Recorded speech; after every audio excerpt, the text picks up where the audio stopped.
Chicos, buenos días, buenas tardes y buenas noches. El día de hoy vamos a tocar el tema de cómo calcular nuestros requerimientos de nutrientes y de energía, a cargo de el nutricionista Elkin Arturo Pérez Azurza. Comenzamos. Como datos importantes, debemos tomar en cuenta siempre el sexo, la edad, el peso, la talla, sea en centímetros o en metros, y la actividad física que realiza esa persona. A partir de estos datos vamos a tener que hallar el índice de masa corporal. Profesor, ¿y a qué se le llama el índice de masa corporal? El índice de masa corporal es un indicador que nos va a describir el peso que debe tener una persona de acuerdo a la talla que ésta tiene, pero va a tener ciertas correcciones a partir del, por ejemplo, en personas que miden por encima del 1,70 m. En otros casos vamos a ver que este índice de masa corporal va a tener ciertas variaciones porque no podemos utilizarlo indiscriminadamente, ya que la composición corporal de cada persona es diferente. Algunos pueden pesar más, otros pueden pesar menos. Entonces reemplazamos en la fórmula. Ojo, recuerden aquí que nosotros estamos utilizando kilogramos, es decir, el peso tiene que estar en kilogramos, no en gramos. 71 lo colocamos en el numerador. Después vamos a utilizar la talla, pero acá en la fórmula nos dice que es una talla en metros, metros elevado al cuadrado. Entonces yo voy a utilizar 170 centímetros, no, voy a utilizar 1,70 m. Muy bien, y lo coloco en la fórmula. Al utilizar la calculadora voy a tener como resultado que el IMC me sale 24.56. Profesor, ¿y qué me dice ese número? ¿Cómo es que voy a comparar este número? ¿O cómo voy a saber el diagnóstico a partir de este número? Pues eso es muy fácil. En la tabla que estamos observando en la pantalla vamos a ver la valoración nutricional que se le va a dar al paciente según el IMC. Ojo que este valor es para adultos, ¿ok? Entonces, ¿cómo vamos a caracterizar al índice de masa corporal? Pues entre el rango de 18.5 y 24.9 vamos a encontrarnos dentro de un peso saludable hasta cierto punto, ya que también tenemos que hacer otras determinaciones, como va a ser la composición corporal, en la cual vamos a encontrar una parte ósea, una parte muscular, una parte grasa, ¿ok? Que se va a explicar más adelante. Por encima del 25 hasta el 29.9 vamos a clasificarlo como sobrepeso. Desde el 30 al 34.9 como obesidad en clase 1 u obesidad tipo 1, 35 a 39, o de clase 2 u obesidad tipo 2, y más de 40 como la obesidad de tipo 3, o incluso se le conoce como obesidad de tipo mórbida. Entonces, ¿dónde nos encontramos de acuerdo a los valores? Nos encontramos en el rango de peso saludable. Muy bien, peso saludable. Entonces, ¿qué es lo que vamos a hacer? Pues vamos a hallar cuánto necesita esa persona.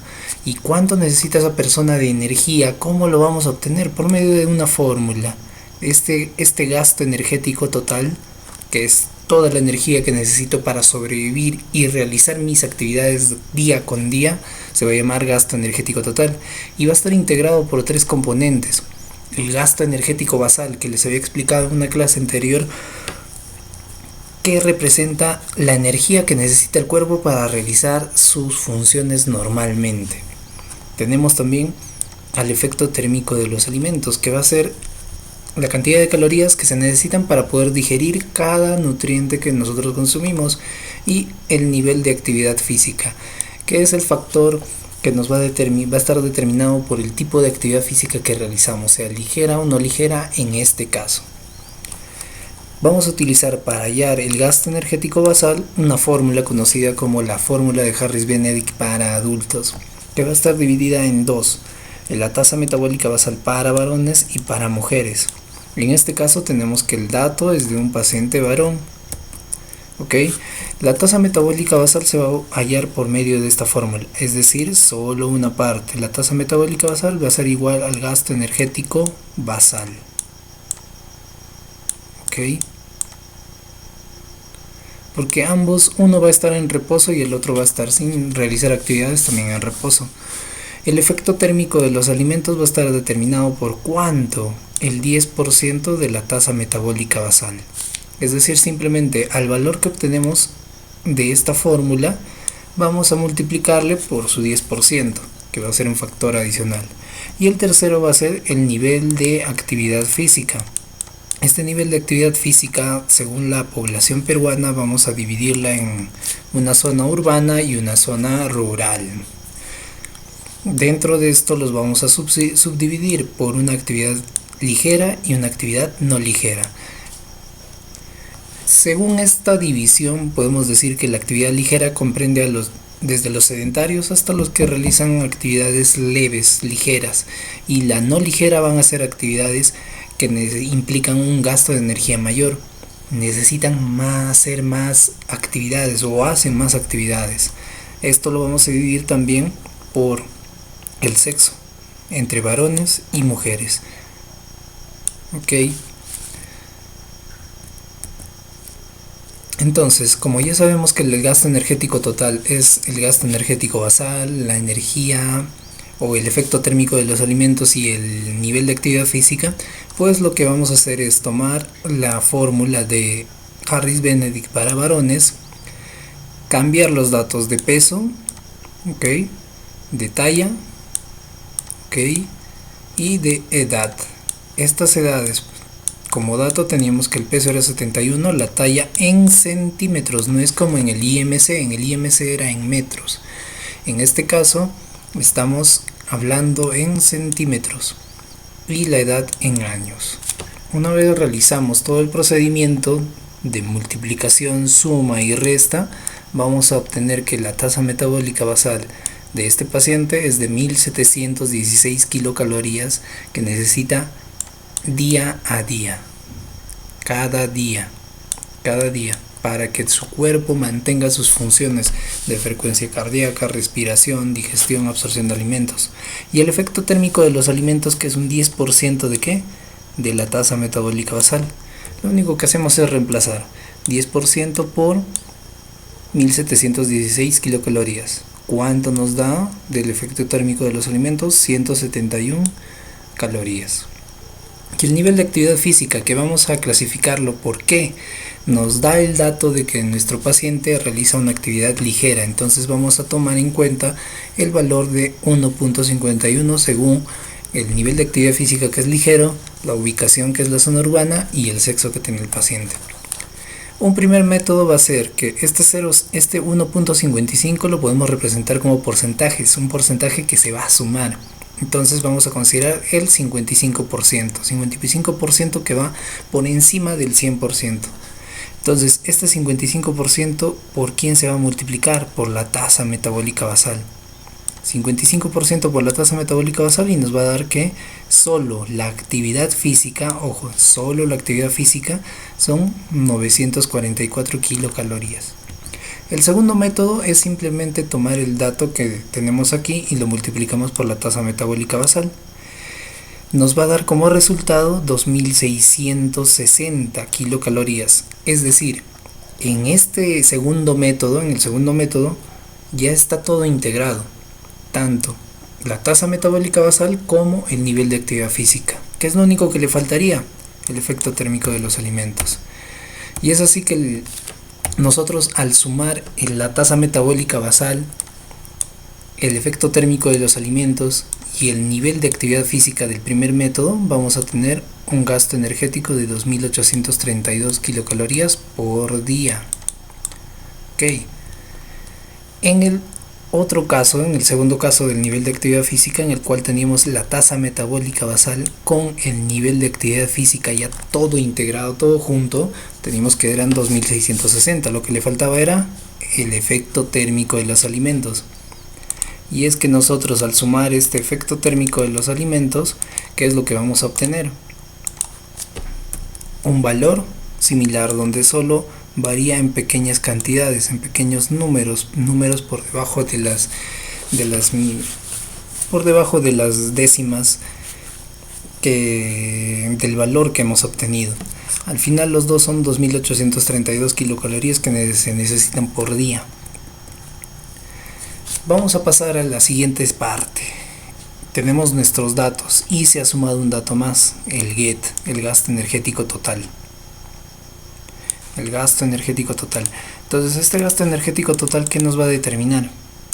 La cantidad de energía que necesita en todo el día. ¿Qué vamos a hacer con esto? Lo primero que vamos a tomar en cuenta son las proteínas, la recomendación de proteínas. ¿Ok? ¿Y qué es lo que vamos a hacer? Vamos a ubicar, si es varón,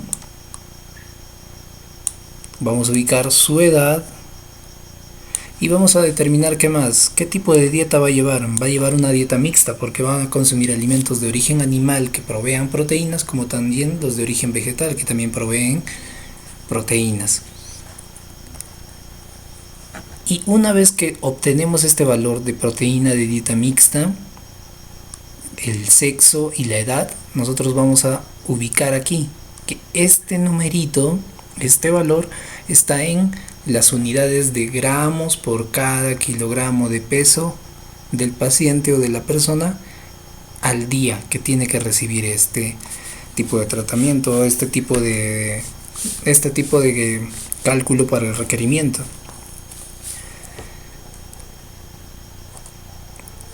Entonces, ¿qué nos va a decir? Que la ingesta diaria recomendada de proteína es de 1 gramo. 1 gramo por cada kilogramo de peso al día. ¿Y cuánto pesa nuestro paciente o nuestro ejemplo? 71 kilogramos. ¿Qué pasan con los kilogramos? Se eliminan. ¿Cuánto nos va a dar? 1 por 71, 71. ¿Cuánto? 71 ¿qué? Gramos al día de ¿qué? De proteínas. El primer paso para continuar con el procedimiento del cálculo de requerimientos es que estos gramos de proteína los vamos a convertir en calorías. Recuerden, 1 gramo de proteína equivale a 4 calorías. Nosotros multiplicamos 71 gramos por las 4 calorías para que nos den un valor de 484 calorías. Este valor de 284 lo vamos a dividir entre ¿qué? Entre el GET. Recuerden, entre el GET. Y este GET lo vamos a multiplicar por el 100%. ¿Para qué? Para nosotros obtener el valor en porcentajes de proteína que va a representar dentro del valor calórico total o dentro del GET. Esto también es el GET. Las proteínas van a representar el 10.02%. Recuerden que les había dicho que lo normal es que una persona reciba entre 10 a 15%. Una persona sana que realiza sus actividades normalmente. Ojo, no es deportista, no está enfermo. ¿Está dentro del rango? Está dentro del rango, chicos, chicas. Después, ¿qué vamos a calcular? Vamos a calcular el porcentaje de grasas totales. ¿Cuánto es aproximadamente? Entre 15 y 30%. Si quiero que esté tendiendo a bajar de peso, también puedo jugar con este rango de porcentajes. O si quiero que aumente, también puedo jugar con este rango de porcentajes.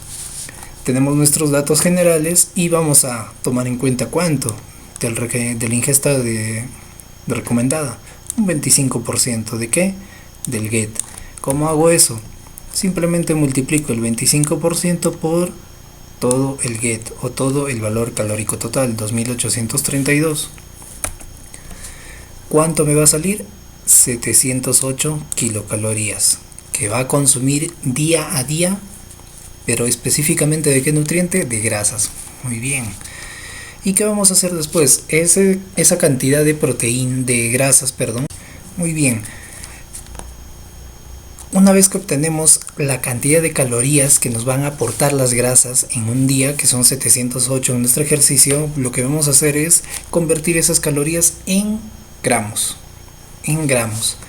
Entonces, para lo cual vamos a dividir esas calorías por día que representan las grasas entre 9. Recuerden, un gramo de grasa nos va a equivaler a 9 calorías.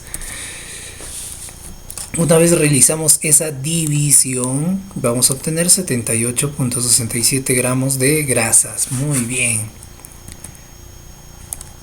Y cabe resaltar algo. Una vez que nosotros hemos sacado el porcentaje de 25%, Este 25% lo tenemos y lo vamos a desfragmentar ¿en qué? En ácidos grasos saturados, que les recomendaría que sea un 5% a un 7%. Si está en menos del 10% está bien, no hay ningún problema. Omega 6 y omega 3, tratar de siempre que estén en el máximo. Grasas trans, menos del 1%. Ácidos grasos monoinsaturados, que normalmente van a salir por la diferencia de todos estos con el valor total general. Y el rango más saludable que se trata de llegar siempre va a ser entre el 15 y el 20%. El colesterol vamos a tratar de reducirlo, tratar de proporcionar menos de 300 miligramos al día. ¿Ok? A partir del porcentaje grande vamos a sacar los porcentajes pequeños. En el caso de los carbohidratos se recomienda entre 50 y 65%. Hay casos en los que va a variar, porque también las grasas van a variar, pero depende del estado fisiológico, la edad, el grupo etario, incluso las actividades, incluso el ejercicio físico que se pueda estar realizando. Pero en el caso de los azúcares simples vamos a requerir que solo sea menos de 10% de todo el GET o de todo el valor calórico total. Tenemos nuestros datos, ¿qué hacemos? Para el caso de los carbohidratos, lo que vamos a hacer es todo el GET le vamos a quitar o le vamos a restar el porcentaje de grasas, que ya lo hemos calculado, el porcentaje de proteínas, que también ya lo hemos calculado, y lo vamos a multiplicar todo. ¿Por qué? Por el valor calórico total o por el GET. Ya, estos dos valores son lo mismo, no se olviden, no se confundan GET con valor calórico total. Entonces tenemos que el GET es el 100%, las grasas 25% y las proteínas serán 10.2% de nuestros datos anteriores, y el GET o el valor calórico total 2832.18 kilocalorías. Al hacer la resta vamos a obtener un resultado de 64.98% de carbohidratos. ¿Ok? 64.98. ¿Está dentro del rango? Está dentro del rango. Lo multiplicamos por el valor calórico total o el GET y vamos a obtener 1800 kilocalorías proporcionadas por los carbohidratos. Y esto, como queremos también saber la cantidad en gramos de carbohidratos que requiere esa persona, vamos a dividirlo entre 4. ¿Ok? Simplificamos. Recuerden, 1 gramo de carbohidrato nos da 4 kilocalorías. Una vez hecho el resultado, obtenido el resultado, vamos a tener que la persona requiere 460 gramos de carbohidratos al día. Y el menos del 10% de estos carbohidratos, es decir, menos de 46 gramos de carbohidratos, tienen que ser azúcares simples. Menos de 10%. En el caso del agua, ¿qué es lo que vamos a hacer? Pues obtenemos aquí el valor de los mayores de 14 años, que sean hombre o mujer. Para nuestro caso es hombre. ¿Cuántos litros va a necesitar? 2.5 litros de agua. Es la ingesta de agua recomendada. ¿Ok? Es simple. Y simplemente vamos a tener cuidado también de que si la persona se encuentra en un ambiente cuya temperatura es más alta e inclusive realiza algún tipo de ejercicio, el cálculo para el requerimiento, la ingesta de agua recomendada va a ser diferente, dependiendo de la condición física, el tipo de ejercicio que realice o el ambiente donde se encuentre. Chicos, en el caso de la fibra, lo que vamos a hacer es tomar en cuenta que los adultos van a entrar en un rango de 25 a 30 gramos por día de fibra que necesitan consumir, ¿ok? No se olviden de esto. En el consumo diario también podemos calcularlo. No solamente vamos a tomar en cuenta el valor a rango, que ya está determinado como una recomendación, sino también lo podemos calcular, que van a ser 10 gramos por cada 1000 calorías que va a contener o que va a tener esa persona día a día. Para nuestro caso sabemos que tiene 2832 kilocalorías. Entonces hacemos simplemente una regla de 3 simple. Multiplicamos este con este. Que vamos a tener un X igual a esta fórmula. El 28 va a multiplicar al 10 y el 1000 va a pasar dividiendo.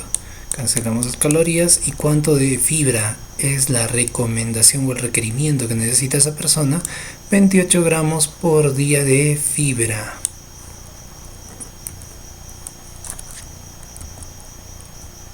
Ir hacia las tablas de ingestas diarias recomendadas, donde vamos a tener tanto las vitaminas liposolubles como las vitaminas hidrosolubles, y simplemente lo que hacemos es ubicarnos de acuerdo al grupo poblacional, niños o al grupo etario, niños, lactantes, hombres, mujeres, embarazadas, madres lactantes, y luego una vez nos ubicamos en eso nos vamos a ubicar en la edad de 0 a 6 meses, 7 a 12 meses, 1 año a 3 años, 9 a 13 años, 14 a 18 años y 19 a 30 años. Una vez nos ubicamos, empezamos a tomar los datos de ingesta diaria recomendada. Esto ya no se multiplica con el peso, así que no hay ningún problema, solo fíjense en las unidades de cada vitamina. Tenemos a las vitaminas hidrosolubles y a las liposolubles. Y no solamente estas, sino también vamos a tomar en cuenta a los minerales, donde de igual manera, de acuerdo a las tablas, vamos a ubicarnos tanto en el sexo, la edad y el grupo etario. Y luego vamos a tomar en cuenta solo los valores de ingesta diaria. Luego de esto tenemos que plantearnos algo muy importante, que es el esquema de alimentación. Normalmente un esquema fácil de desarrollar va a ser que en el desayuno, con su nombrecito, en una tarjeta verde coloquemos la bebida que se va a elaborar o se va a preparar ese día, el pan, que puede ser 1 o 2, la unidad van a colocarla igual, y una parte proteica que debe ir junto con el pan o dentro del pan. Este pan se puede reemplazar por otros productos, y la fruta. Ok, en el caso del almuerzo vamos a tener que tiene que tener una sopa o entrada, tiene que tener un guiso con granos o cereales, tiene que tener una guarnición de papa, camote, arroz, yuca o yuco, oca, mashua, proteínas, alimentos que provean proteínas como el pollo, res, vísceras, pescado, el hígado, y postre o fruta. Adicionalmente, la bebida, no se olviden. Para este paciente necesitamos cerca de 2,5 litros. Y en el caso de la cena, de igual manera, colocamos el nombre, colocamos la sopa o entrada que debe ser, y que normalmente aquí en Perú repetimos en casa, ojo, tanto la sopa del almuerzo como la sopa de la cena. El guiso, de igual manera, granos o cereales, guarnición, papa, camote, arroz, yuca, oca, mashua, proteínas, pollo, res, vísceras, pescado, carne, hígado y otros alimentos que provean proteína, el postre, fruta, y en el caso de la noche pues va a ser un mate o una infusión, ya que normalmente estos tipos de preparaciones líquidas van a proveer de efectos relajantes, que algunas personas lo requieren, pero en otros casos, como por ejemplo en niños menores de 5 años, el consumo de mucho mate, mucha infusión, o el consumo simplemente de una vez en un día va a impedir que los nutrientes críticos o necesarios para esa edad, como son el calcio y el hierro, no se lleguen a absorber adecuadamente. Y es que estos inhiben la absorción de estos nutrientes. Son buenos para otros efectos, pero no en caso de niños, embarazadas o madres lactantes, e incluso en los lactantes. Eso es todo, chicos, muchas gracias.